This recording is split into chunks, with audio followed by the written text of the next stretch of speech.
অন্তরে আজ তোমরা পরীক্ষার্থী, হয়তো আগামী দিনে 10 বছর পরে 5 বছর পরে তোমাদের মধ্যে কেউ না কেউ এই বিদ্যালয়ের শিক্ষক কিংবা শিক্ষিকা হয়ে আমাদের বিদ্যালয়ে আবার আসছো।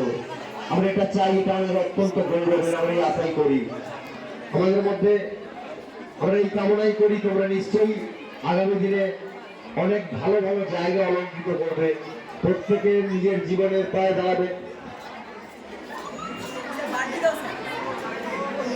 আমরা তোমরা একটু বসবে, তোমাদের জন্য আমাদের যৎসামান্য টিফিনের ব্যবস্থা আছে। একাদশ শ্রেণী এবং দশম শ্রেণীর ছাত্রদের বলছি, নিতাই বাবুর নেতৃত্বে তোমরা টিফিনটা আগে দিয়ে দাও, টিফিনটা দেওয়ার ব্যবস্থা করো। আর সেই সঙ্গে আমাদের বিদ্যালয়ের তরফ থেকে বিশেষ ঘোষণা, আগামী দিন 23শে জানুয়ারি আমাদের বীর নেতা নেতাজি সুভাষচন্দ্র বোসের জন্মজয়ন্তী, তাই তার শ্রদ্ধা জানানোর জন্য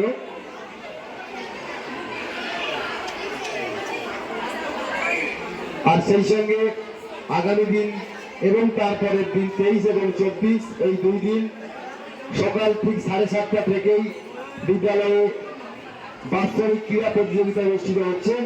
তাই বিদ্যালয়ের সকল ছাত্রছাত্রীকে বলছি, তোমরা কালকে অবশ্যই 7:30 অর্থাৎ 7:30-এর মধ্যে বিদ্যালয়ে উপস্থিত হয়ে যাবে। আর সেই সঙ্গে দশম শ্রেণীর ছাত্রছাত্রীকে বলছি, তোমাদের অ্যাডমিট কার্ড আমরা এক্ষুনি দিয়ে দেবো, আমরা টিফিন দেবো। তাই দশম এবং দ্বাদশ শ্রেণীর সকল পরীক্ষার্থী ছাত্রছাত্রী বলবো, তোমরা আমাদের এই বিল্ডিং এর দোতলায় রবীন্দ্র কক্ষে চলে যাও এবং এই অনুষ্ঠান এখানেই সমাপ্তি ঘোষণা করা হচ্ছে।